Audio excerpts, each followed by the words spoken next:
The most exciting part about ATSC 3.0 is basically, in a nutshell, it enables broadcasters to become OTT provider. And all of a sudden, they remain relevant. I think a lot of people may be a little bit, saying, well, what's going to happen to traditional broadcasters? And the good news is they don't have to remain traditional. They can take part to the fancy digital platforms, and they can even monetize that. And so I think all of a sudden you see the creativity around new business models and new applications that they can do, which creates an opportunity for them and for the industry. The capability to target content and advertising at a very targeted level, very small market level, is huge. And so it's just a question of figuring out the model and implement it and make sure there are receivers in place, and it should be quite a good story for the broadcasters.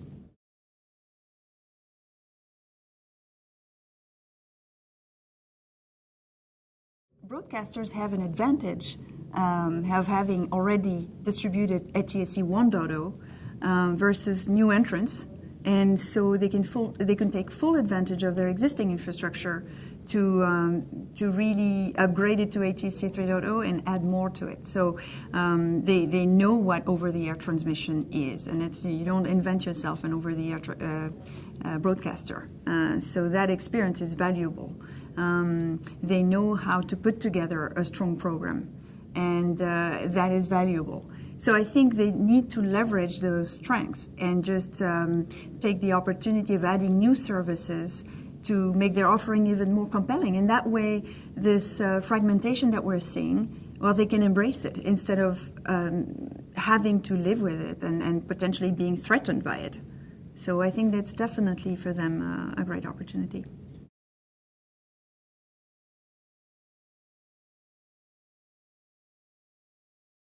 So that's interesting. So first of all, I think that because they're going into a new model of technology, they can probably leverage more OPEX models than CAPEX. So that's one thing. So that helped a little bit over time.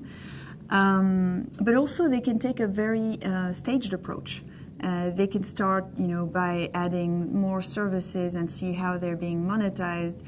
And now they have the return path with Wi-Fi or 5G or whatever it is. And now they have a true engagement with their viewers. So I think it's going to really create more opportunities which they can find ROI to be justified faster.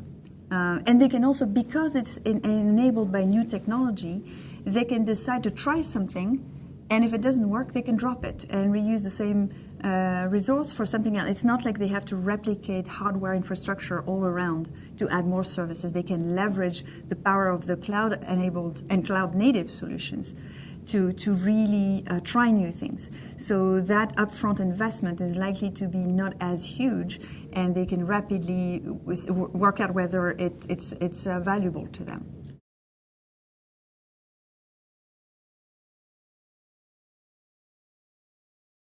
Having the interaction at the social level with their viewers is new for them, right? So I think that it's clearly a way to create their brand in areas or in audiences that didn't know them. I think there's definitely potential for a new audience there.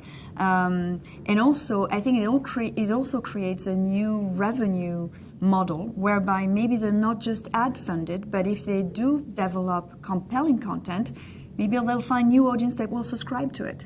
So I think there's the fact that they can engage directly with the viewers is going to change the business model as well, not only the technology platform.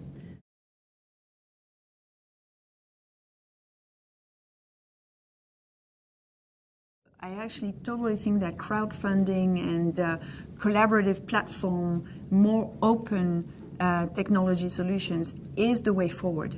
I truly believe this because as an industry, both as suppliers and customers, we've got to work this through together. This transition creates change, and that's opportunities, but not everybody can tag along. And I think the more we collaborate, the better it will be. And I think it's just a natural thing. It's a trend, and it's what people believe in, and especially the younger generations. So definitely collaboration, crowdfunding is likely to help, and we probably don't know what's going to come out of it. right? So that's the exciting part too.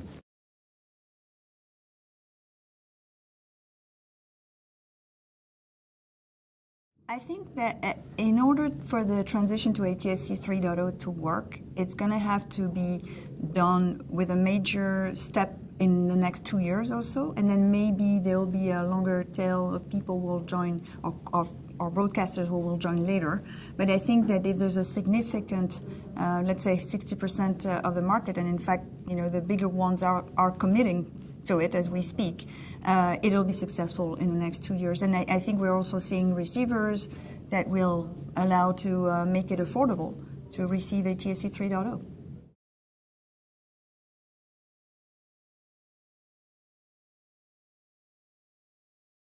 Yes, I'm very excited and very honored and privileged to have received the Women in Technology Award from TV News Check. And it means a lot. There aren't a lot of women in this industry, and if there's only one thing that I want to make sure people take away from sharing this good news is that, women in this industry, please be confident, believe in yourself, you can do it, dare, and there's no limits.